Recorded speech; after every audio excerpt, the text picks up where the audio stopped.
반갑습니다. 진짜 교회 뜨겁네요.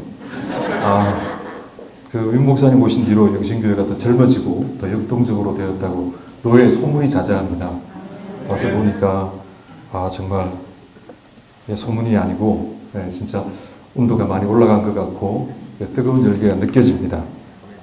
여러분들이 목사님들과 함께 이어주는 교회 비전을 잘 완수하셔서 하나님의 기쁨이 되는 그런 교회가 되시면 좋겠습니다. 저에게 오늘 주어진 주제가 구역 리더의 중요성과 자질인데, 제가 아내에게 영신교회 가서 구역 리더 교육한다고 하니까 자기 교회 리더도 제대로 교육 못 시키면서 어디 가서 누구 교육시키려고 하느냐고 제가 꾸중을 듣고 왔습니다. 틀린 말이 아니기 때문에 그래도 이제 제가 성공의 경험보다 실패의 경험이 더 많거든요. 그래서 실패를 통해서 배운 것이라서 나눌 것이 있지 않을까 이런 생각을 이제 해보게 됩니다. 혹시 여러분 교회와 조폭의 공통점 아십니까? 네 가지 공통점이 있는데, 첫째는 윗분을 섬긴다. 그 다음에 이제 두 번째는 형님이 있다. 우리는 이제 형제자매라고 하는데 형님이 있습니다. 세 번째는 한번 들어오면 절대 빠져나가지 못한다. 네 번째는 구역이 있다. 오늘 제가 이 말씀 드리려고 합니다. 구역이 있습니다. 구역은 교회를 교회되게 하는 굉장히 중요한 부분입니다. 그래서 구역이 단지 교회 부흥의 도구는 아니라고 생각해요. 저는 구역 리더를 세우는 것이 부목사를 세우는 게 아니고 담임 목사를 세우는 것이라고 생각합니다. 구역 하나하나가 사실은 작은 교회이기 때문에 그렇습니다.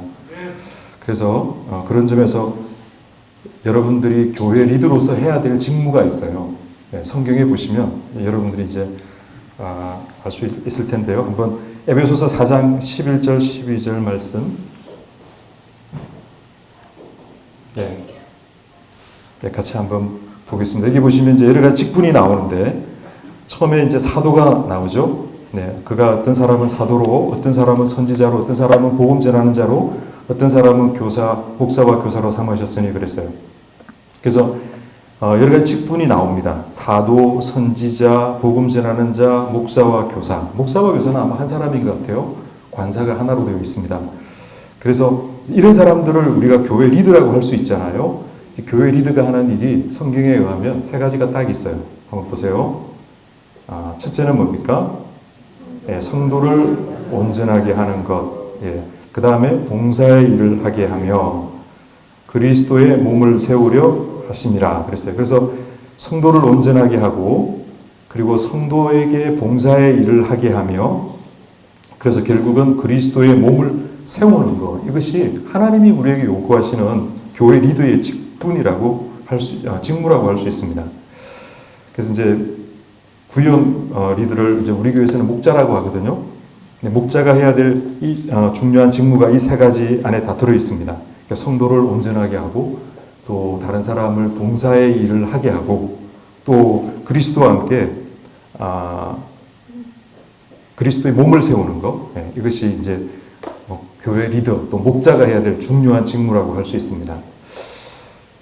근데 여러분 목자, 목사 이런 게 직분이라고 생각하세요? 신분이라고 생각하세요? 직분입니다. 교회 리더가 신분이라고 생각하시는 분이 있어요.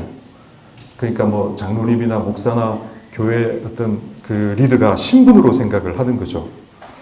이제 말은 그렇게 안 해도 실제로 신분처럼 여기시는 분들이 많아요. 오래전에 베스트셀러가 되었던 공자가 죽어야 나라가 산다, 이런 책이 있습니다. 이 책 쓰신 분이 이제 목사님 아드님이세요. 김경일 씨라고 하는 분이. 근데 이분이 나중에 이제 신학 잡지하고 인터뷰하면서 공자가 죽어야 교회가 산다 이러시면서 초대 교회는 주인과 종이 하나가 되는 그런 공동체를 이루었는데, 오히려 현대 교회, 특별히 이제 우리나라 교회 보면 목사나 장로, 또 안수집사, 근사 이런 게 다 신분이 되어서 이게 이제 교회 안에 어떤 신분 체제로 자리 잡고 있다는 거예요. 이게 다 유교의 영향이라고 합니다. 여러분, 옛날에 이스라엘의 목자가 신분일까요? 직분일까요? 직분입니다. 그래서 양을 키울 때만 목자지 양을 안 키우면 목자가 아닙니다. 양을 키울 때만 목자라고 하는 거예요. 그럼 목사는 은퇴하면 목사일까요? 아닐까요? 예, 은밀하게 목사가 아닙니다. 왜냐하면 목사는 신분이 아니거든요. 우리의 신분은 성도입니다. 그래서 내가 목회할 때만 목사가 되는 거지 목회도 안 하는데 왜 목사라고 합니까? 사실은 여러분들도 교회에서 맡은 직분을 잘 감당할 때 그 직분을 맡은 사람으로서의 의미가 있고 가치가 있는 것이지 교회 리더인데 리더로서의 역할을 못하면 리더가 아니죠. 예. 그래서 교회 리더가 성도를 온전하게 하고 봉사의 일을 하게 하고 그리고 그리스도의 몸을 세울 때 리더가 되는 거지 그냥 리더라고 하는 직분을 자기 신분으로 생각해서 나는 그냥 리더야 라고 생각하고 교회 일을 한다면 그 사람은 자기 말로는 직분이라고 하지만 사실은 신분이라고 얘기하는 것이나 다를 바가 없습니다. 그래서 교회 리더가 해야 될 그 세 가지 한번 보면 첫째가 이제 성도를 온전하게 하는 일이라고 했어요. 네. 성도가 온전하게 되는 게 무슨 뜻인지 보시면 13절에 나와 있는데요. 한번 같이 읽어보겠습니다. 시작. 우리가 다 하나님의 아들을 믿는 것과 아는 일에 하나가 되어 온전한 사람을 이루어 그리스도의 장성한 분량에 충만한 데까지 이르리니. 여기 보면 이제 온전하게 되는 게 그리스도의 충만한 경지에까지 이르게 되는 걸 말합니다. 이게 이제 한마디로 말하면 예수님을 닮는다는 뜻입니다. 그래서 성도를 온전하게 하는 것은 뭐냐 하면 리더가 성도를 예수님 닮게 만든다 이런 뜻입니다. 쉽지 않은 일이죠. 자신이 없습니다. 교회 리더로서 성도를 예수님 닮게 만든다. 일단 우리가 자신은 없지만 그러나 이게 우리의 직무라는 사실을 알고 여러분들이 계시는 게 중요합니다. 그 다음에 이제 두 번째가 뭐냐면 봉사의 일을 하게 하는 것입니다. 리더는 혼자 봉사하는 사람이 아니죠. 자기 혼자 하는 게 제일 편할 수 있습니다.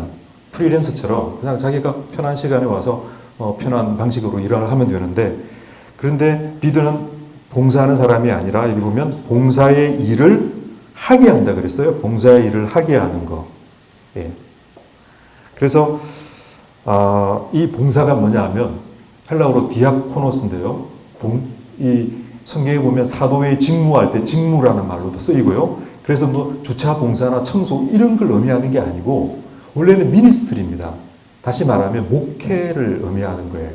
그래서 신방 가는 거, 기도해 주는 거, 그리고 상담해 주는 거. 다 이게 누가 해야 될 일이냐 하면 리더가, 교회 리더가 성도를 온전하게 해서 그 다음에 봉사의 일을 하게 하는 거예요. 그러면 성도가 온전하게 된 성도가 그 일을 하는 거예요. 봉사 일을 하는 거예요. 다시 말하면 목회를 하는 거예요. 그분이 신방도 다니고 그분이 이제 다른 사람을 위해서 기도도 해주고 이런 일을 하는 것입니다. 이제 목사가 사람을 잘 못 세워서 혼자 하는 거예요. 사람을 잘 못 세우면 목사가 다 해야 됩니다. 사람 세우는 게 너무 어려운 일이거든요. 근데 리더는 혼자 일하는 사람이 아니고 다른 사람과 같이 일을 하는 사람이에요. 그래서 리더를 기둥 같은 일꾼이다 이렇게 말하잖아요. 여러분 건물의 기둥은 이렇게 다른 이 지붕을 받치는 역할을 하잖아요. 그런데 건물에서 기둥이 혼자 서 있는 건물을 뭐라고 합니까? 건물인데 기둥이 혼자 서 있습니다. 그 폐허라고 합니다. 폐허. 기둥은 다른 지붕을 이렇게 지탱하고 있어야죠. 근데 이 리더는 사람을 세워서 지탱하게 만들어주는 역할을 하는 거예요. 굉장히 중요합니다. 그래서 여러분들이 다 기둥 같은 일꾼이 되셔야 됩니다. 홀로 서 있으면 그건 무너진 건물이고 폐허가 되는 거예요. 그리고 세 번째, 그리스도의 몸을 이제 세우는 일입니다. 그래서 성도를 온전하게 하고 봉사의 일을 하죠. 그게 이제 결국은 그리스도의 몸을 세우는 일이 되는데 우리가 교회를 그리스도의 몸이라고 하잖아요. 교회를 그리스도의 몸이라고 할 때 두 가지 의미가 있는 것 같아요. 한 가지는 뭐냐면 여러분 다 잘 아시는 건데 몸에는 여러 가지 지체가 붙어 있어요. 그래서 우리가 다 다른 일을 하지만 몸을 이루는 한 몸에 봉사하는 어떤 그런 이제 기관이 되는 거예요. 그래서 역할은 다르지만 결국 한 몸을 세우는 일을 하는 거잖아요. 그래서 교회를 이제 그리스도의 몸이라고 했어요. 이제 우리 교회에서는 구역을 목장이라고 하는데 지금 제대로 잘 못하지만 이제 저희 목장에 오면 우리 목장 식구들은 다 하나씩 이렇게 자신의 직무가 있습니다. 그래서 이제 말씀 나누시는 분은 말씀부장, 그리고 이제 기도 인도하시는 분은 기도부장, 그리고 선교부장은 선교지하고 연락해서 선교사님의 기도 제목 가져와서 같이 기도하고 이런 역할을 하고요. 봉사부장은 우리 목장이 어떤 봉사를 할 것인지 찾고, 그리고 이제 다른 이 목장하고 연결해서 이제 하는 일도 하고요. 그리고 이제 심지어 광고부장도 있습니다. 주보를 보고 그날 목장 식구들이 알아야 될 광고를 이분이 하는 거죠. 또 간식부장도 있고, 한 사람도 그냥 나오는 사람이 없어요. 여러분, 지체라고 하면, 한 몸의 지체라고 하면 지체가 하나 없으면 불편해야 되잖아요. 몸 전체가. 근데 교회는 실제로 보면 우리가 주일날 와서 예배드리는 교회는 그런 경우가 없죠. 내가 안 와도 누군가가 하고요. 내가 없어도 괜찮다고 생각을 합니다. 근데 그러면 온전한 공동체가 아니죠. 몸이 되고 지체가 되려면 내가 없으면 누군가가 불편해야 되고 내가 빠지면 뭔가 몸이 안 돌아가야 됩니다. 그래서 목장 식구들이 하나씩 다 맡아 있는 거예요.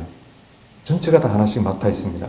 그럴 때 이제 한 몸을 이룰 수 있는 거예요. 그래서 몸을 이루는 사람이 되어야 되고요. 그 다음에 이제 또 교회가 그리스도의 몸이라고 하는 것은 또 이런 의미가 있는 것 같아요. 그리스도는 영이시잖아요. 눈에 안 보입니다. 근데 몸은 눈에 보이는 거거든요. 그래서 눈에 보이지 않는 하나님을 교회가 그분의 몸이 되어서 보여주는 역할을 하는 거죠. 흔히 이제 교회 새 신자가 오면 그런 말을 합니다. 우리를 보지 말고 하나님만 보고 다녀야 돼.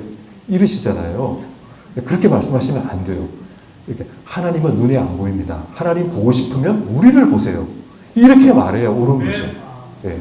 하나님 보고 싶으면 우리를 보세요. 그럴 때 이게 교회의 몸으로 온전히 세워진 그런 몸이 되는 거예요. 근데 이 일을 누가 한다고요? 교회 리더가. 네, 교회 리더가 이렇게 해야 됩니다. 여러분들이 하셔야 되는 거예요. 이렇게 몸으로 세워진 공동체의 모습은 어떤 모습일까? 하나님을 보여주는 공동체는 어떤 모습일까? 그러니까 몸으로서 우리가 하나님을 보여준다고 할 때 하나님의 어떤 모습을 우리가 보여줄 수 있을까? 여러분 그거 아시죠? 하나님은 사랑이시라는 거. 만약에 하나님이 당신 혼자서 사랑이라고 하면 그것만큼 유율배반적인 말이 없죠. 하나님은 혼자서 사랑이라고 말씀하시는 게 아니고 성부, 성자, 성령 하나님이 삼위일체로 존재하기 때문에 그 존재 방식이 사랑이라고 하는 거 아닙니까? 그래서 하나님의 본질은 공동체예요. 그리고 그 공동체를 이루는 가장 중요한 뼈대가 사랑이고 섬김이죠.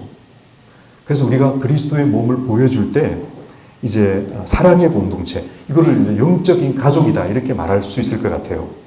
사람들이 교회 분위기 좋으면 우리 교회가 마치 가족 같다 이러는데 그 말도 틀린 말입니다. 어디가 틀렸습니까? 가족 같은 게 아니고 가족입니다. 그죠? 예, 가족 같은 게 아니고 가족입니다. 그 공동체가 가족인지 아닌지 뭘 보면 알 수 있냐면 약한 사람을 어떻게 대하는지 보면 알 수 있습니다. 여러분 집에서 가족들 중에 누가 가장 귀한 대접을 받고 있는지 아십니까? 제일 약한 사람, 제일 어린 사람이 제일 큰 대접을 받습니다. 신혼집에 가면 처음에는 다 아기들 부부 사진이 붙어 있다가 아기가 태어나면 다 바뀝니다. 다 아기 사진으로 바뀝니다. 그리고 뭐 엄마 아빠도 용어가 바뀌잖아요. 말하는 게 막 찢지 먹으라, 뭐 맘만 먹어야지, 뭐 응가해야지. 다 아기 용어를 씁니다. 그게 가족이잖아요. 가족의 사랑은 가장 낮은 곳으로 흐르는 사랑입니다. 그게 하나님의 사랑이라고 할 수 있어요. 하나님의 사랑은 가장 낮은 곳에 흐르는 사랑입니다. 그래서 낮은 곳으로 흐르다가 웅덩이가 있으면 그곳에 물이 고이듯이 하나님의 사랑도 그곳에 고입니다. 그래서 하나님은 특별히 고통받는 곳, 신음하는 곳, 그리고 약한 사람이 있는 곳, 그곳에 하나님의 사랑이 자연스럽게 고이는 거예요. 그래서 여러분 구약 성경에 보면 하나님이 특별히 이제 고아나 가부를 잘 돌보라고 하셨어요. 고아나 가부는 유대 사회에서 가장 약한 사람이거든요. 이사야 10장 2절 3절 말씀이 있는데 한번 보세요. 같이 읽어봅니다. 시작. 가난한 자를 위해 불공평하게 한 길하여 가난한 내 백성의 권리를 박탈하며 가부에게 토색하고 고아의 것을 약탈하는 자는 화 있을징저. 예. 하나 다시 돌렸으면 좋겠는. 예. 불하시는 날과 멀리서 오는 환란 때에 너희가 어떻게 하려느냐. 예. 하나님은 유다의 리더들이 잘못해서 나라를 망하게 하려고 하는데 그 이유를 뭐냐 하면 과부에게서 토색하고 고아의 것을 약탈했기 때문이라고 말합니다. 좀 이상하죠. 왜냐하면 우리는 우상 숭배하면 하나님에게 벌을 받는다. 그거는 이해가 됩니다. 그런데 고아에게 잘못하고 과부에게 잘못한 것 때문에 나라가 망한다는 것은 조금 너무하다 싶은 생각이 드는 거예요. 여러분은 그 생각이 안 드십니까? 근데 왜 그러실까요? 왜 그러실까요? 네. 하나님의 사랑은 가장 낮은 곳으로 이제 흐르는 사랑이기 때문에 그렇습니다. 그래서 고아에게 잘못하고 가부에게 잘못한 것에 대해서 하나님의 관심은 가장 낮은 곳에 있고 가장 낮은 곳으로 쏠리게 되는데 그런 사람들에게 잘못할 때 하나님이 막 진노하시는 거예요. 진노하십니다. 만약에 여러분 집에도 하나밖에 없는 아들이 처음에 학교를 갔는데 누구한테 막 얻어 터져가지고 눈에 피멍이 들어서 왔다. 가만히 있을 수 없죠. 네. 당장 학교에 찾아가서 그놈 찾아가지고 패주고 싶지 않겠습니까? 하나님의 마음도 그런 거거든요. 근데 반대로 그런 약한 사람을 잘해드리면 하나님이 마치 자신이 잘 대접받은 것처럼 그렇게 좋아하시고 기뻐하십니다. 여러분 잘 아시는 거지만 마지막 날 양과 염소의 비유에서 임금이 양에게 상급을 주면서 그러잖아요. 너희는 내가 줄일 때 먹을 걸 주고 목마를 때 마실 걸 주고 나가나 되었을 때 영접하고 그다음 헐벗을 때 옷 입혀주고 병들었을 때 돌봐주었다. 그러니까 한결같이 우리가 언제 그랬냐 그랬죠. 그때 그 임금이 하는 말이 내 형제 중에 지극히 작은 자 하나에게 한 것이 곧 내게 한 것과 같다. 내게 한 것이다. 제가 옛날 그지가 집에 동냥하러 오면 혹시 예수님일지도 모른다 그래가지고 잘해줬거든요. 근데 나중에 성경 보니까 아니더라고요. 예수님이십니다. 그냥 예수님일지도 모른다가 아니고 지극히 작은 자 하나에게 한 것이 내게 한 것이다. 동일화 시켰어요. 내게 한 것과 같은 게 아닙니다. 내게 한 것이다. 주님이 그만큼 이 낮은 곳으로 하나님의 사랑이 이제 흘러간다는 것을 우리가 알 수 있습니다.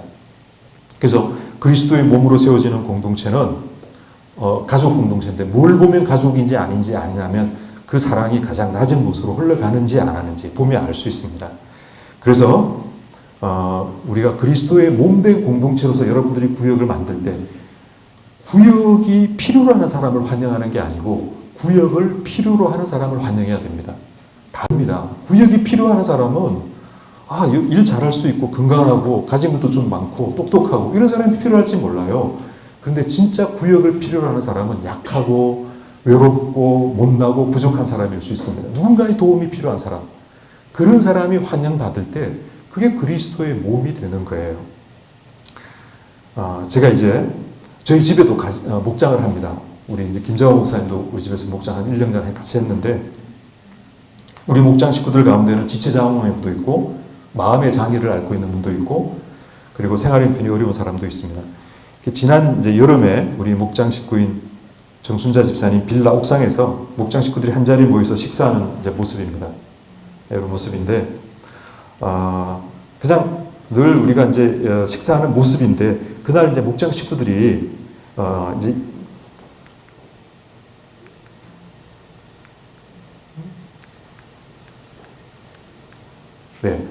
이렇게 이제 그 카톡에 올렸던데요. 그래서 제가 소개해드리고 싶어서 올렸습니다. 여기 보시면 오늘 정말 행복했어요. 천국이나 싶을 정도로 좋은 분들과 선한 바람 느끼고 노을 보면서 너무너무 좋았습니다. 감사합니다.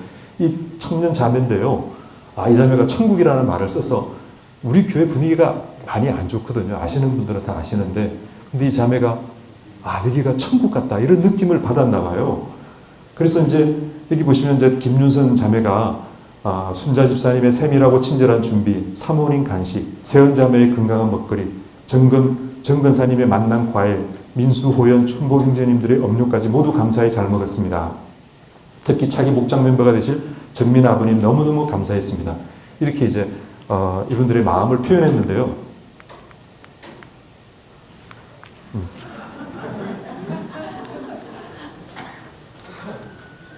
잠깐만요. 예. 그리고 이제 박춘봉 형제가 이분이 이제 시각장애인데 이렇게 표현했습니다. 오늘 또 하나의 목장 추억 남겨주셔서 감사합니다. 라고 남기려 했는데 세연이 남긴 천국 같다는 말에 감동.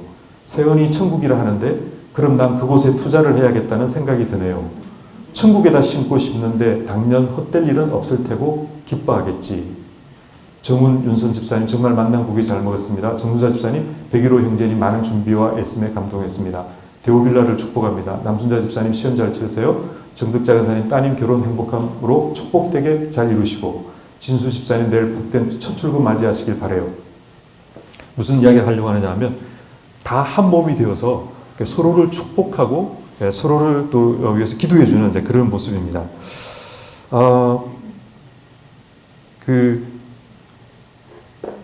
이 일이 있기 전에 우리 목장 이제 식구 자매님이 있는데요. 이분 아들이 성민이라는 아들이 있습니다. 이 아이가 약간 장애가 있어가지고 초등학교 중퇴를 하게 되었습니다. 여러 가지 정신적인 자기 때문에 학교에 적응할 수가 없었던 거죠. 목장 식구들이 중퇴했던 이제 그 해에 생일날에 우리가 생일 파티를 열어주자 누가 제안을 했습니다. 그래서 이제 우리 김윤선 자매는 이 김포공항에서 일을 하고 있는데 그날 하루 조퇴를 했습니다. 조퇴를 해가지고 집에 데코레이션을 하고 박정원 형제는 우리 목장 식구들 일일이 찾아가가지고 축하 메시지를 영상으로 만들고 그리고 박춘봉 형제는 1급 시각장애인데요. 완전히 안 보이는 게 아니고 앞에 손가락 정도만 이렇게 보일 수 있는 그런 사람인데 그때 빅마트에 가서 피자와 통닭을 사가지고 또 세연자매는 케이크 사가지고 이렇게 해서 이 성민이 생일 잔치가 이제 열렸습니다. 그때 이제 우리가 준비한 축하 동영상입니다. 잠시 한번 볼까요?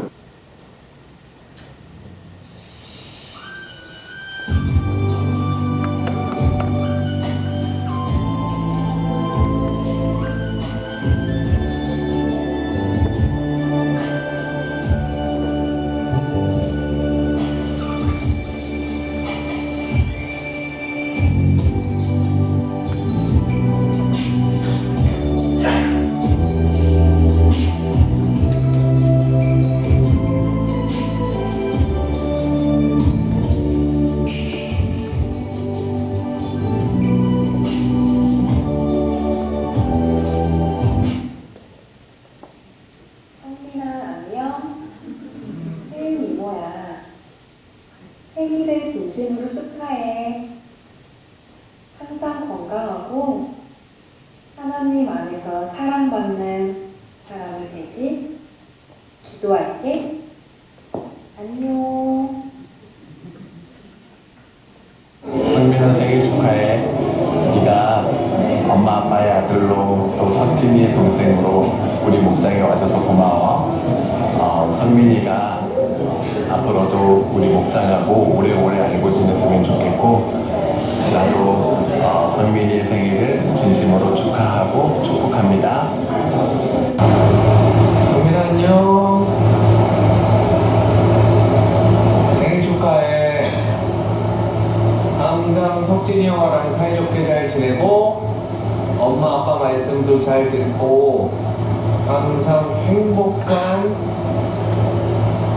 우리 성민이가 됐으면 좋겠다. 항상 주님이 함께한다는 것을 잊지 말고 성민이가 갖고 있는 꿈과 희망 모두 다 이루어지길 바래. 나중에 성공 우리 기억해야 된다. 생일 축하해. 사랑해.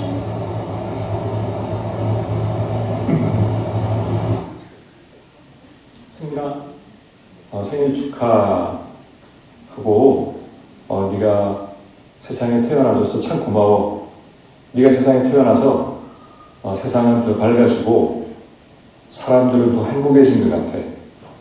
이 세상 살면서 하고 싶은 일 많을 텐데 성민이의 꿈이 이루어질 수 있도록 목사님도 기도할게. 꼭 다른 사람들 흉내내면서 살지 않아도 될 것 같아. 너 자신만의 인생을 살아. 좀 어려운 말인가? 하고 싶은 거 하고 살라는 뜻이야. 성민아 사랑해. 생일 축하하고. 성민아 안녕. 이런 걸 처음 봐서 되게 보시면 돼요. 쑥스러운데 성민 생일 축하해. 소중한 성민들을 알게 돼서 참 기쁘고 너무너무 좋아. 하나님은 성민이를 너무너무 사랑하시고 성민이를 향한 놀라운 계획을 가지고 계셔. 성민이를 통해서 많은 사람들을 위로하실 거고, 성민이를 통해서 많은 사람들을 살리실 거고, 성민이를 통해서 많은 사람들을 사랑하실 거야. 성민이는 앞으로 깨빵 잘 될 거야. 성민이는 베리 소중한 사람이야. 많이 짱짱 사랑해. 소리야 소리지만 성민아 다시 한번 생일 축하해. 안녕. 바이. 이 아이가 이제 그 생일 그 다음 날 이렇게 이제 편지를 썼어요. 예, 자기가 편지 썼는데 무슨 잘 안 보이실 거예요. 제가 한번 읽어볼게요. 나 목장에 가서 감동해서 바로 내 생일을 위한 감동적인 서프라이즈 파티를 해주셨기 때문이야. 선물과 푸짐한 음식들도 좋았어. 그중 가장 귀하고 소중한 선물이 있어. 그 선물이 뭐냐고? 그 선물은 바로 귀하고 소중한 사람, 바로 나야. 이 일기장입니다. 일기장을 엄마가 보내줬는데, 그래서 나를 함부로 해서는 안 돼. 감동적인 멋진 파티야. 아니 제일 멋진 파티야. 내 인생에서 최고로 멋진 파티야. 목장 식구분들 감사합니다. 우리 가족들 정말 소중하고 사랑해요. 정말 멋지고 감동적인 선물과 맛있는 음식 감사합니다. 마지막으로 하나님 귀한 몸을 주셔서 감사합니다. 예, 이게 그리스도의 몸이 되는 일이라고 저는 생각합니다. 우리 안에 있는 가장 작은 자거든요. 가장 약한 자인데 우리가 그 아이를 위해서 다 시간을 들였고 또 우리의 노력을 들였고 걔가 정말 소중하고 귀한 존재인 것을 우리가 깨닫게 했습니다. 누구나 혼자서는 몸이 될 수 없습니다. 예. 어떤 분들은 자기 혼자만 신앙생활 잘하면 되지 이렇게 생각하시는 분이 있는데 그건 불교적인 생각입니다. 우리 기독교는 철저하게 공동체적입니다. 하나님과 나와의 관계만 좋으면 된다고 생각하는 사람은 아마 성경이 이해가 안 되실 거예요. 뭔가 성경을 읽어도 내가 이해를 잘 못한다. 왜 이러지? 아마 이런 생각이 드실 거예요. 여러분들이 공동체 안에서 지체가 될 때만, 그리스도의 몸을 이룰 때만 성경이 비로소 열립니다. 그래야 성경이 이해가 됩니다. 원래 우리가 에덴 동산에서 이제 그 죄를 지었을 때 이 공동체가 깨진 거잖아요. 남자 여자의 공동체, 하나님과 우리와의 공동체가 다 깨졌습니다. 그래서 이제 우리가 구원받을 때 그냥 구원받고 천국 가는 게 아니고 공동체가 회복되는 게 구원을 완성하는 거예요. 예. 그래서 우리가 정말 구원받은 사람이라고 하면 반드시 공동체가 회복이 되는 거예요. 원래 죄라고 하는 게 자기 중심성이거든요. 근데 우리가 기독교가 죄를 극복한 상태가 구원이라고 하잖아요. 그러면 반드시 자기 중심성을 극복해야죠. 그래서 광고 카피인데요. 나가 모여서 우리가 되는 게 아니고 나를 버려서 우리가 되는 거라고 합니다. 저는 정말 성경적인 진리라고 생각을 합니다. 우리가 되기 위해서 자기를 버리고 부정할 줄 알아야 이제 되는 거죠. 근데 교회 안에 자기가 너무 많아집니다. 많은 것 같아요. 예. 자기가 많은 사람의 특징이 뭐냐면, 기분 나쁘다, 그 다음에 건방지다, 이런 말 많이 하는 사람은 자기가 너무 큰 사람이에요. 잘 생각해 보세요. 자기가 크면 기분 나쁜 일이 너무너무 많아집니다. 그리고 자기 눈앞에 건방진 사람들이 너무너무 많이 보여요. 그래서 기분 나쁘다, 건방지다 이런 말 자주 하시는 분들은 자기가 너무 많다고 생각하시면 됩니다. 우리가 너무 자기의 확신에 차서 신앙생활을 하시는 것 같아요. 구원의 확신 이런 걸 배워서 그런지 몰라도 우리 그리스도인들이 너무 자기 확신에 강하게 차 있는데 여러분 신앙 좋은 사람하고 광신자하고 구별할 줄 아세요? 신앙 좋은 사람과 광신자. 신앙 좋은 사람은 광신자는 자기가 절대 틀리지 않았다고 생각하는 사람입니다.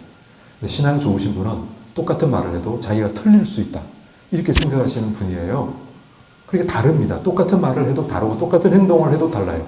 나는 절대로 틀리지 않았다. 이렇게 생각하고 말하고 행동하는 사람하고 나는 틀릴 수도 있어. 내가 잘못될 수도 있어. 이렇게 생각하고 말하고 행동하는 사람은 다릅니다. 예. 신앙은 자기를 넘어서야 되는 거예요.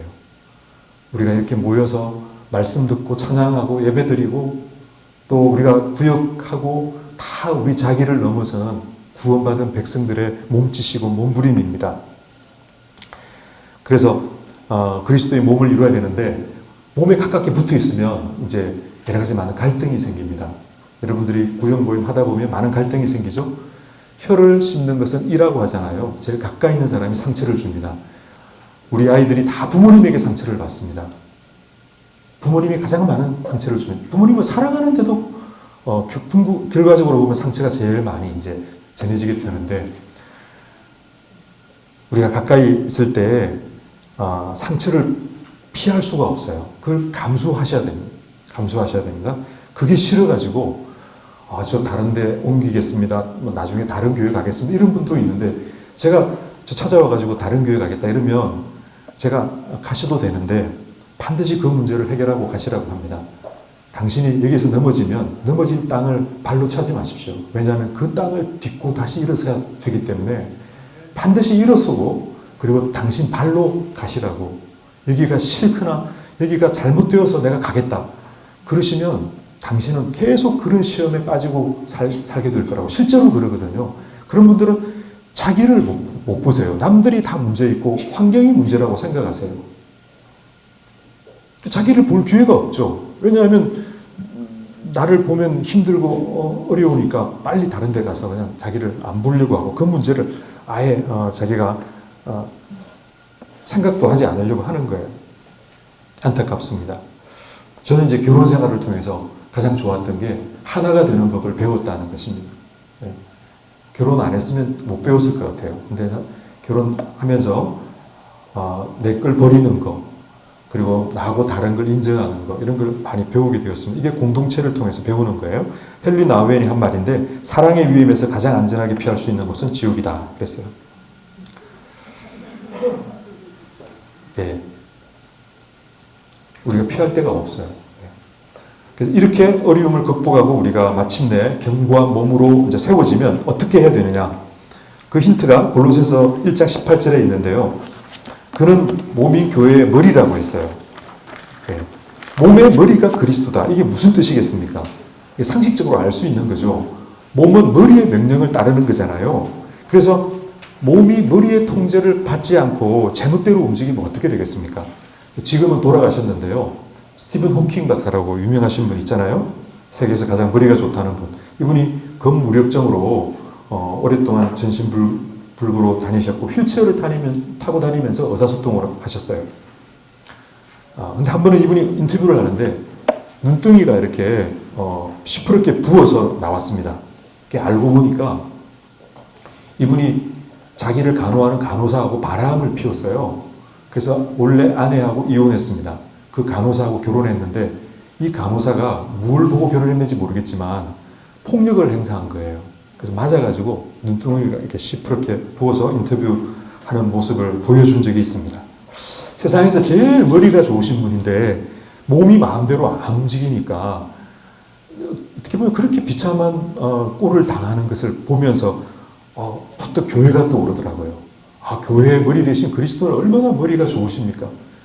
최고잖아요. 근데 몸이 말을 안 들으니까 오늘날 교회의 모습이 얼마나 비참합니까? 우리가 그리스도를 보여주는 게 아니고 정말 초라하고 비참한 모습으로 교회가 이렇게 보여지고 있습니다. 그래서 머리가 좋으면 뭐합니까? 몸이 따라줘야지. 예수님이 머리라고 하는데 왜 우리는 우리 마음대로 합니까? 왜 리더는 자기가 원하는 대로 몸을 움직이려고 합니까? 리더가 머리가 되시는 그분의 뜻이 무엇인지를 알고 따라가야죠. 그게 참된 공동체의 모습입니다. 그래서 오늘날 교회의 어려운 점이 뭐냐 하면 교회 리더가 자기가 원하는 대로 몸을 움직이려고 하기 때문입니다. 그래서 리더가 내가 원하는 대로 공동체를 움직여 가려고 하면 절대 안 됩니다. 네, 절대 안 됩니다. 머리가 원하는 게 뭔지 알고 거기에 굴복하고 순종해야지 그 공동체가 바로 설 수 있는 거예요. 리더가 나를 따라오라, 나를 따라오느라 이렇게 말하는 사람이 아닙니다. 우리 그리스도인 리더는 우리가 먼저 주님을 따르면서 몸된 교회의 머리 대신 그리스도의 뜻이 무엇인지를 알고 따라가는 거예요. 그렇게 우리 몸이 움직이도록 해야 되는 거예요. 그래서 여러분들이 리더로서 항상 생각할 거는 내가 뭘 원하지, 내가 뭘 하고 싶지 이런 게 아니고 주님이 뭘 원하시지, 주님의 뜻이 무엇이지, 그리고 그쪽으로 그 방향으로 그 공동체를 움직여 갈 수 있도록 해야 되는 거예요. 머리 대신 그리스도의 뜻이 어디 있겠습니까? 저는 이제 그분의 뜻이 많이 있는데 성경에 그래도 가장 중요하게 다뤄야 될 부분이 마태복음 28장 19절에서 20절에 있는 말씀이라고 생각합니다. 이게 흔히 지상명령이라고 하잖아요.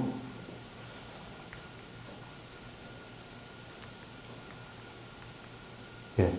그러므로 같이 한번 읽어보겠습니다. 시작. 그러므로 너희는 가서 모든 민족을 제자로 삼아 아버지와 아들과 성령의 이름으로 세례를 베풀고 내가 너희에게 분부한 모든 것을 가르쳐 지키게 하라. 볼지어다 내가 세상 끝날까지 너희와 항상 있으리라 하시니라. 예.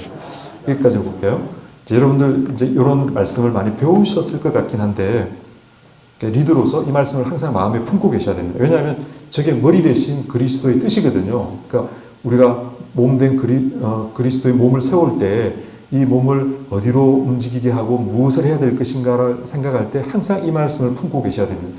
여기에 보면 동사가 여러 개 나옵니다. 너희는 가서 제자로 삼아 세례를 베풀고 가르쳐 지키게 하라. 다 동사로 우리말로 표현되어 있는데 원래 원어의 본동사는 하나밖에 없습니다.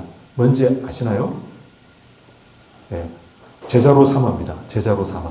그러니까 다른 데는 다 분사예요. 제자로 삼기 위해서 가야 되고요. 제자로 삼기 위해서 세례를 주어야 되고 제자로 삼기 위해서 가르쳐 지키게 해야 됩니다. 그래서 이 제자를 삼는 것, 제자를 만드는 것, 이게 주님의 뜻이거든요. 그러니까 우리가 뭘 하든지 간에 그리스도를 닮는 사람을 만들어내는 것, 이걸 우리가 염두에 두고 우리 교회나 우리 공동체가 또 우리 구역, 우리 목장이 그렇게 움직여 나가야 될 것을 주님은 말씀하고 계시는 거예요. 교회 또 아니면 우리 구역, 공동체가 정말 예수 닮는 사람을 만들 수 있어야 됩니다. 예. 교회는 예배 보고 가는 게 아닙니다. 예배 본다는 말이 전 세계에서 예배에다가 본다는 동사를 쓰는 게 우리나라밖에 없다더라고요. 그래서 학자들이 연구를 해보니까 이게 옛날에 무당 굿하는 걸 본다. 그 말에서 나온 말이래요. 우리나라가 다 이게 무당 종교의 영향을 많이 받았거든요. 그래서 이 무당이 귀신하고 사람을 연결해주는 존재잖아요. 목사가 그런 사람이라고 생각하는 거예요. 하나님하고 사람하고 연결을 하는 존재라고 생각해서 옛날에 무당이 굿하는 걸 보는 것처럼 예배를 본다 이렇게 쓴다고 합니다. 여러분들 예배를 보시면 안 됩니다. 예. 그게 교회의 가장 중요한 일이라고 생각하시면 안 됩니다.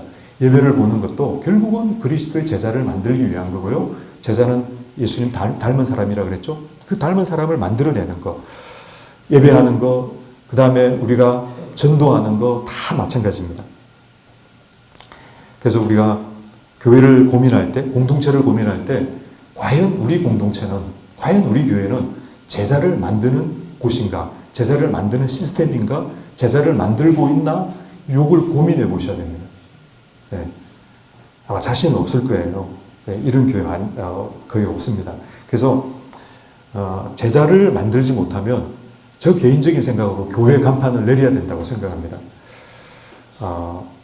미국에 이민 가가지고 세탁소를 여신 분이 있는데 이분이 이제 세탁을 하다가 수선 솜씨가 너무 많이 좋다고 알려져가지고 수선하는 손님들이 너무너무 많이 온 거예요.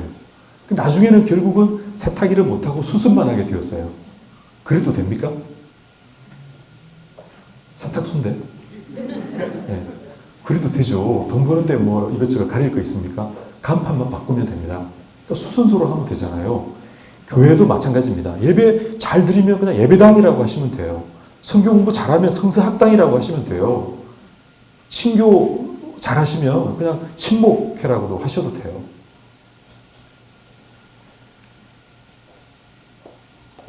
교회가 제자를 만들지 못하면 또 우리 공동체가 제자를 만드는 공동체가 아니면 사실은 의미가 없다는 거죠. 그분의 몸으로서 우리의 존재 가치가 없는 거예요. 그래서 김인기 목사님이라고 이분이 서울대 음대 나오시고 미국에 가가지고 우체국을 하셨어요. 그러다가 하나님의 부르심을 받고 목사가 되신 분입니다. 이분이 이제 기존 교회를 보면서 굉장히 안타까워하시고 이러시다가 이제 자기는 목회를 못하겠다 하고 이제 우체부가 되셨는데 나중에 그 올랜도 한인교회라고 하는 곳에 청빙이 왔습니다. 이 교회가 문제가 많은 교회거든요. 17년 동안 담임 목사가 8번 바뀐 교회입니다. 어떤 교회인지 아시겠죠? 근데 이분이 첫 부임하는 그 주간에 그 한인 가게에 가가지고 그냥 떠봤대요. 자기 여기 이사 왔는데 교회 하나 소개해달라 그러니까 올랜도 한인 교회만 빼고 다른 데 다 가도 좋다. 그러시더라고요. 이 목사님이 충격받았습니다. 그래가지고 첫 예배를 드리는데 혹시 세례를 못 받으시면 손 들어보십시오 하는데 아무도 안 들더라는 거예요. 남아있는 분들이 다 직분자였습니다. 이건 교회가 아니다. 예. 우리가 정말 영혼 구원하고 제자 만들면 세례 안 받는 사람도 있고 다 그런 사람이 있어야 되는데 없다고 보시고 이분이 그 교회 현판이 있잖아요. 올랜도 한인교회 해가지고 현판에 교회자를 톱으로 잘랐습니다. 실제로. 그래가지고 교인들이 엄청 충격을 받고 이분이 우리는 교회가 아닙니다. 우리는 교회가 아닙니다. 이러면서 우리는 한인 친목회지 교회가 아닙니다. 이러시고 교회를 새롭게 했는데 지금은 미국에서 가장 건강한 한인 3대 교회 중에 하나에 이제 속하고 있는 교회가 되었습니다. 우리가 리더라고 하면 이런 목적의식을 놓치면 안 되는 거죠. 머리 대신 뜻이 무엇인지를 알고 이분이 제자를 만들라 했으면 내가 리더로서 우리가 제자가 만들어지고 있는지 아니면 이렇게 하면 제자가 만들어질 것인지 고민하셔야죠. 제자가 어떻게 만들어집니까? 우리가 예수님에게 배우는 수밖에 없습니다. 예수님은 어떻게 제자를 키우셨는가? 한번 예수님의 리더십을 3가지로 정리를 해봤습니다. 이 예수님 리더십을 셀프 리더십, 그 다음에 이제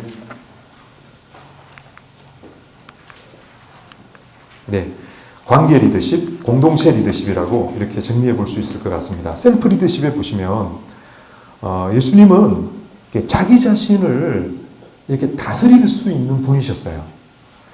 그러니까 우리가 리더로서 팔로우들이 있겠죠. 그러나 나 자신의 리더가 될 수 있어야 되는 거죠. 그래서 예수님은 자기 자신이 누구인지 분명한 인식을 가지고 계셨어요. 세례를 받으실 때 하늘에서 소리가 들리기를 이는 내 사랑하는 아들이요 내 기뻐하는 자다. 이런 음성이 들렸습니다. 예수님이 그거 몰라가지고 하나님이 너 내 아들인가 몰라가지고 그 말씀을 하셨다고 생각하시면 안 되고요. 지금 예수님은 자신이 사랑받는 아들이라는 말씀을 들었는데 그 말씀을 사역이 다 끝나고 나서 내가 사역을 이만큼 잘했으니까 내가 이런 능력을 발휘했기 때문에 내가 이런 말을 들을 자격이 있다고 생각하고 들으신 게 아니에요. 아무것도 안 했을 때 그냥 하나님 앞에 자신이 서 있을 때 나는 하나님 앞에 사랑받는 존재라는 사실을 자각하고 계셨던 거죠.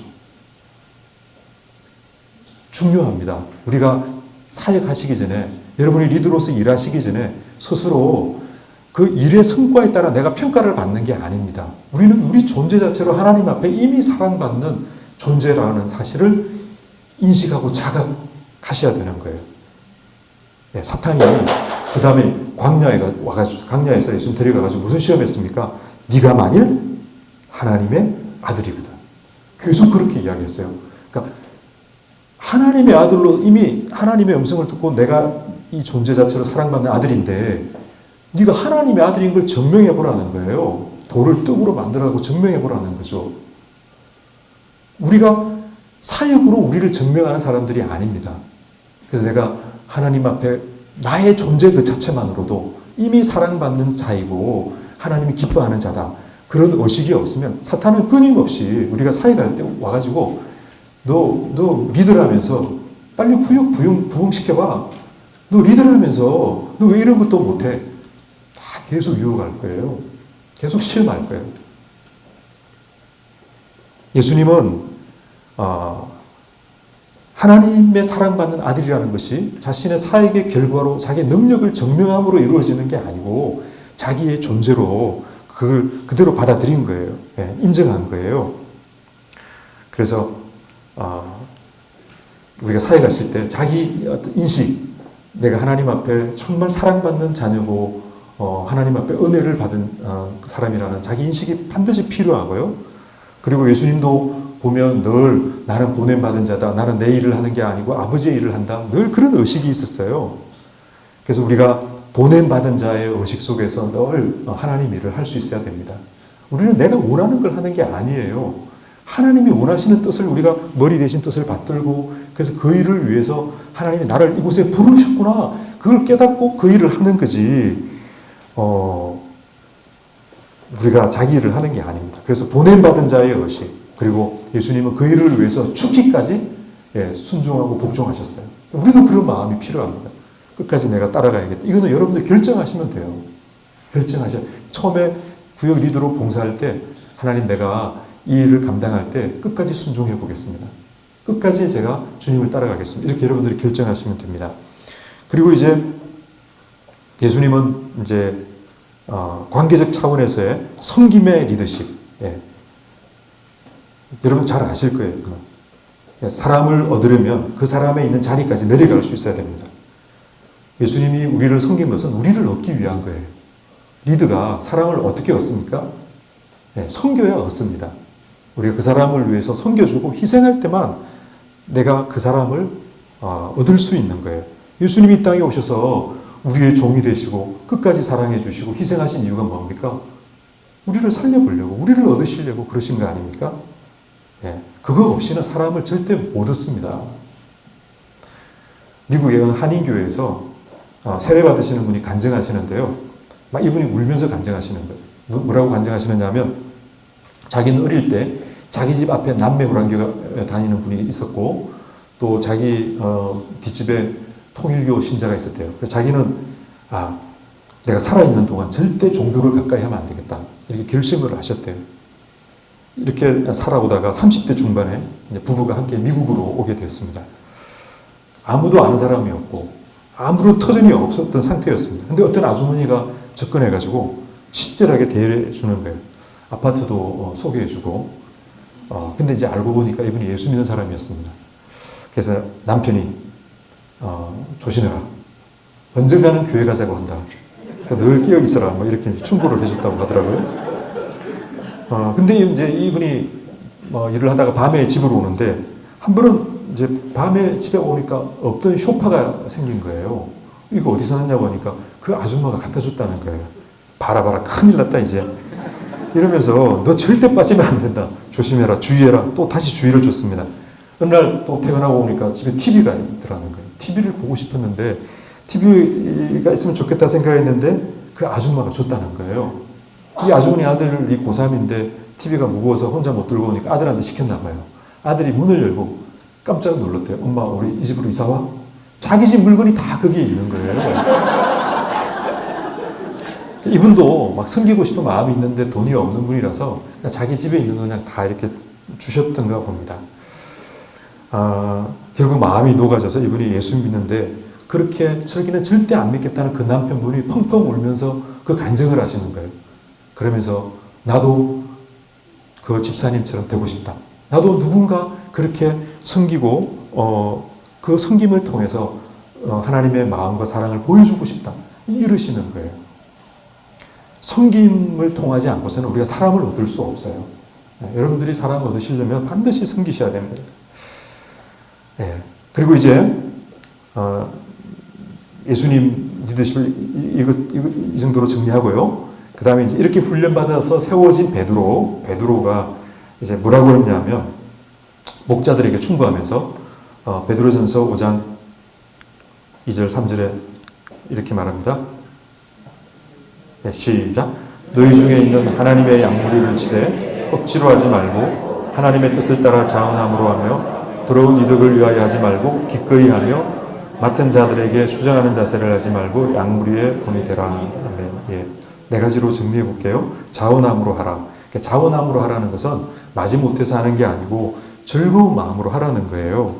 즐겁게 하시려면 여러분들이 그 결과나 목적보다는 과정을 즐길 수 있어야 됩니다.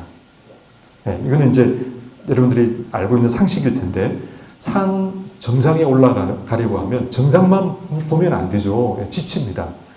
산 정상까지 올라가는 길을 사랑해야 정상에 올라갈 수 있습니다. 그래서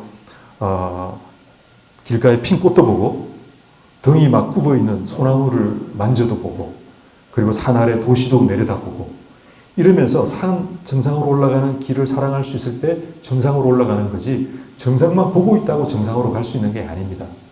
그러니까 여러분들이 사역하는 과정 하나하나를 즐기시면 돼요. 그걸 좋아하셔야 됩니다. 풀을 베는 사람은 들판의 끝을 보지 않는다 이런 말도 있잖아요. 들판 끝을 보면 야 저거 언제 베지? 우리가 언제 저런 일을 다 하지? 이런 생각 때문에 쉽게 좌절하고 포기하기 십상입니다. 풀을 베면서 노래도 하시고 옆 사람하고 이야기도 하시고 새참도 먹고 이렇게 하다 보면 어느새 풀을 다 베게 되는 거잖아요. 이제 구역 모임 하시면서 중요한 게 뭐냐 하면 막 성경 이야기 많이 하려고 하시고 신앙 이야기 너무 많이 하려고 하시고 그렇게 하지 마시고 삶에 대한 이야기를 많이 하시는 게 중요합니다. 예.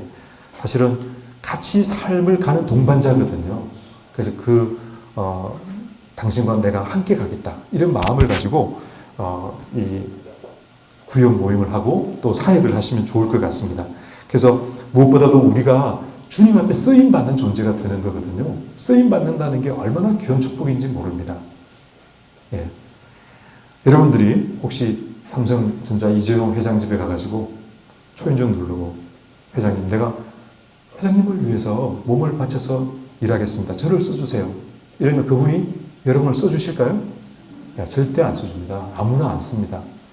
근데 나같이 못나고 부족하고 약한 존재를 하나님이 쓰시겠다는 거잖아요. 그게 얼마나 감사하고 그게 얼마나 감격스러운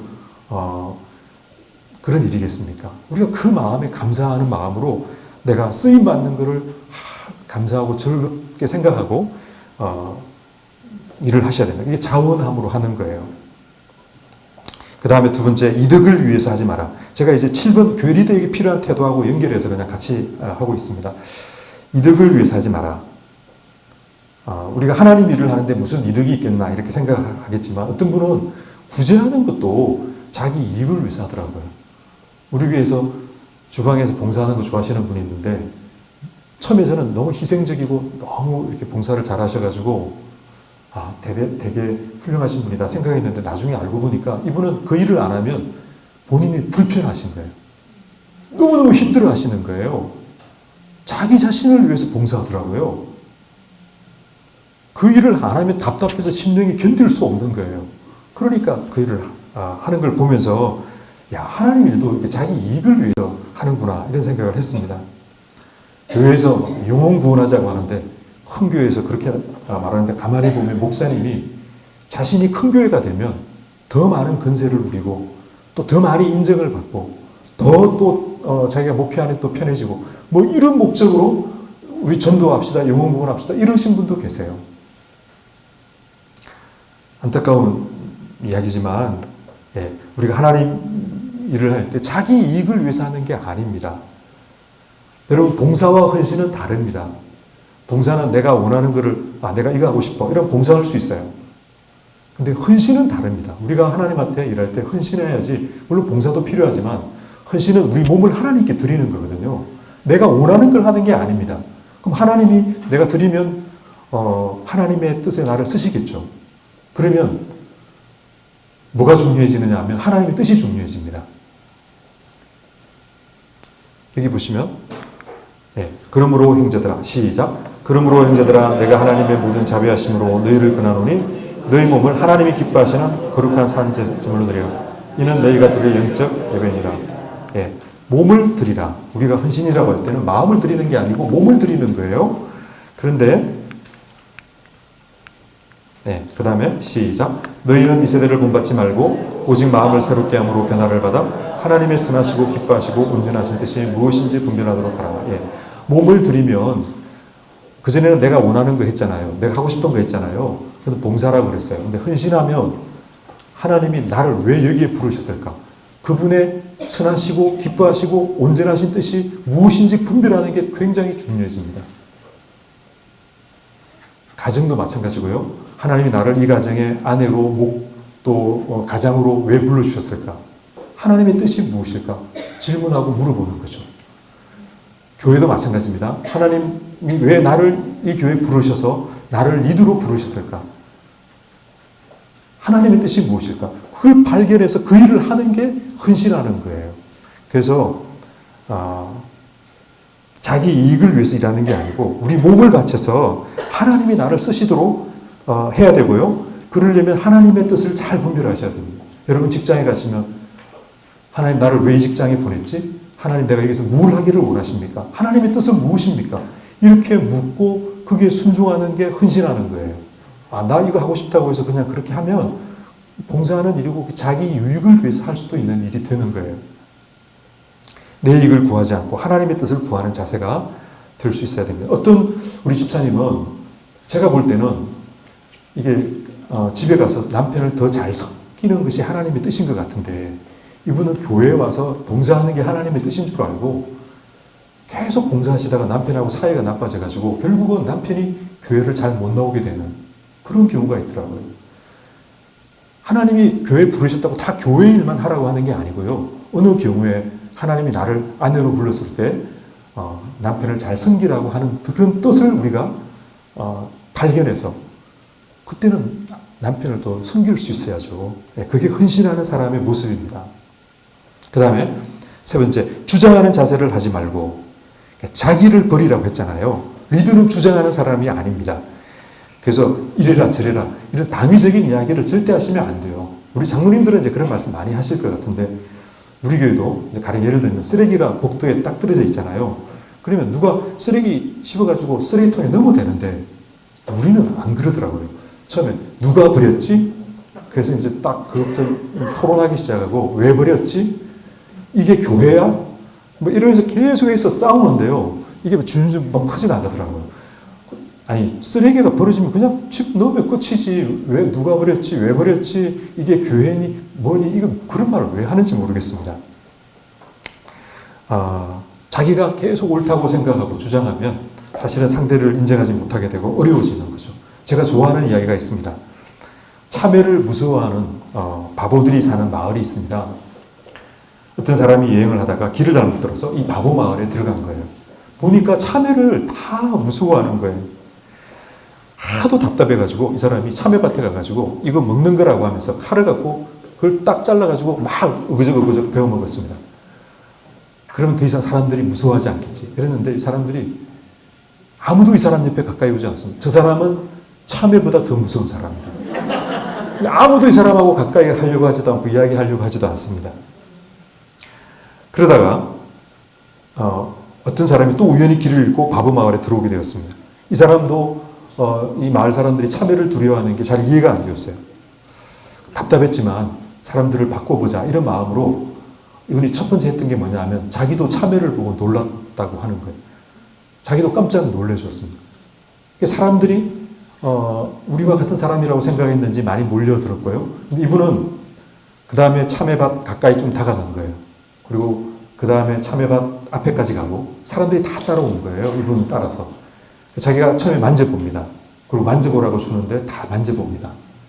그리고 이분이 자기 쪼개서 이렇게 먹어보는데 다른 사람이 괜찮냐 그러면 괜찮다. 먹어보라. 다 그렇게 해서 먹었다는 거 아닙니까?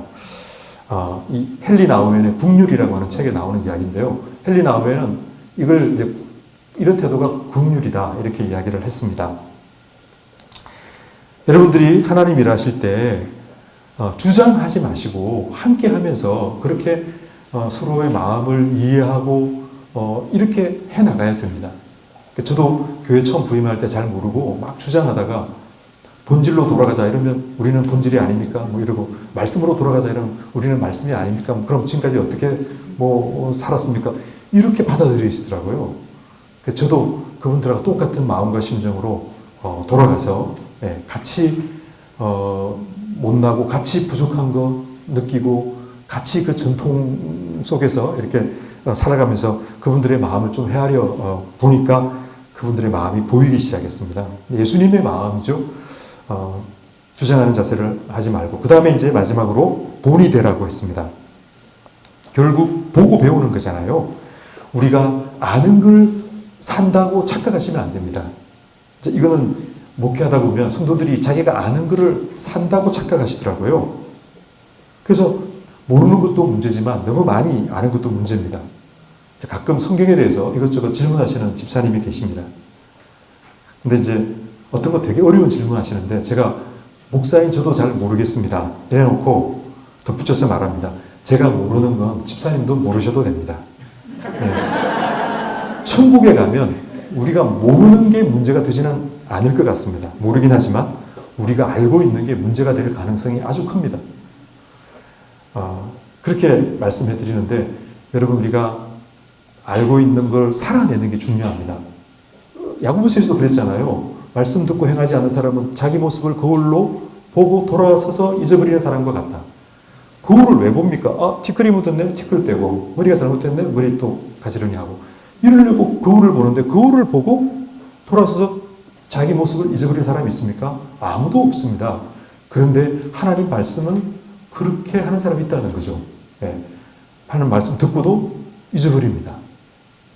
하나님 말씀 듣고도 그냥 자기가 뭘 잘못되어 있는지 자기 모습을 돌아보지 않죠. 많이 아시려고 하지 마시고 기독교는 깨달음의 종교가 아닙니다. 우리 삶으로 살아내는 종교입니다. 그래서 혹시 이제 리더가 본이 되라고 하니까 부담스럽다 이러시는 분도 있습니다. 우리가 무슨 본이 되겠습니까?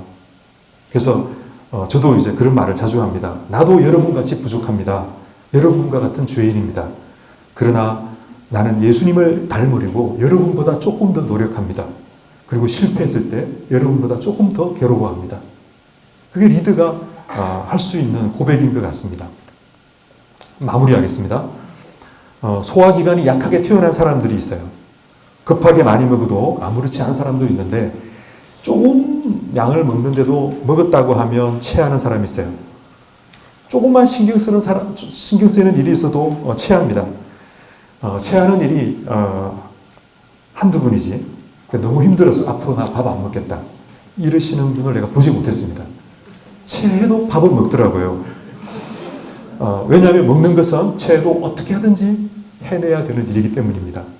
여러분 신자가 실패해도 계속해서 해내야 되는 일이 있는데 우리가 되는 일입니다. 우리가 되는 일입니다.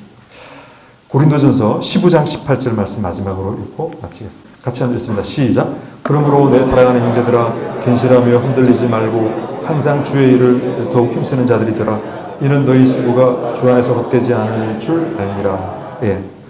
주 안에서 헛되지 않는데요. 헛되지 않는다는 게 두 가지 의미가 있을 것 같아요. 하나는 열매가 있을 것이다. 하나는 상급이 있을 것이다. 근데 열매는 없을 수 있어요.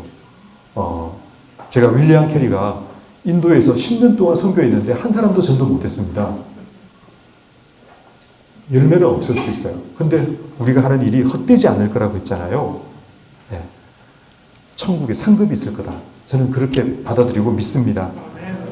상을 받는다면 불편하게 생각하시는 분이 있습니다. 러셀이라는 사람이 Why I'm Not a Christian 이라는 책을 썼는데 나는 왜 그리스도인이 아닌가. 그 책에 보면 기독교가 상을 걸어가지고 사람을 이렇게 유치하게 이렇게 좋은 일을 하라고 이렇게 한다고 자기는 그런 기독교를 믿을 수 없다 뭐 이런 대목이 있는데 하나님이 우리에게 상을 받고 싶어하는 욕망을 주셨어요. 그래서 우리가 인정받고자 하는 욕구 또 상 받고자 하는 욕구가 잘못된 게 아닙니다. 여러분들이 리더 일을 잘하시면 상급 받아야 되고 칭찬 받아야 되고 그리고 인정받아야 됩니다. 우리에게 다 그런 욕구가 있거든요. 다만 이 세상에서 인정받고 이 세상에서 내가 칭찬받는 게 아니라 주님 앞에 가서 내가 상급을 받는다. 그게 나의 참된 소망이 되셔야 됩니다. 그럴 때 우리 하는 일이 보람이 있고 의미가 있을 줄로 믿습니다. 여러분 모두 리더 사명 잘 감당하시기를 바랍니다. 같이 한번 우리 기도하겠습니다. 우리 합심으로 한번 기도하는데요. 자기가 깨달은 바가 다 다를 것 같습니다. 그렇지만 하나님이 오늘 우리를 불러주셨는데 그 부르심 앞에 내가 순종하면서 주님의 뜻을 받들어 모셔서 그리스도의 몸된 교회를 세우는 일에 하나님 나를 써주시는 거 감사합니다. 이렇게 한번 우리 하나님 나를 써주십시오. 같이 한번 기도 한번 하시면 좋겠습니다. 기도하겠습니다. 그러므로 내 사랑하는 형제들아 견실하며 흔들리지 말며 항상 주의 일에 더욱 힘쓰는 자들이 되라. 이는 너희 수고가 주 안에서 헛되지 않을 줄 알미라. 말씀해 주신 주님, 우리의 수고가 결코 헛되지 않을 줄 우리가 믿고 주님의 사명을 감당하기를 원합니다. 나같이 부족하지만 어리석지만 못났지만 불러주신 하나님의 그 은혜와 사랑을 하나님이 세상 가장 낮은 곳까지도 잘 전하고 그래서 하나님의 아름다운 몸을 이룰 수 있는 그런 구역 리더로서 온전하게 세워질 수 있는 종들이 되게 하여 주옵소서. 새 일을 이루실 것을 기대하옵고 예수님의 이름으로 기도합니다. 아멘.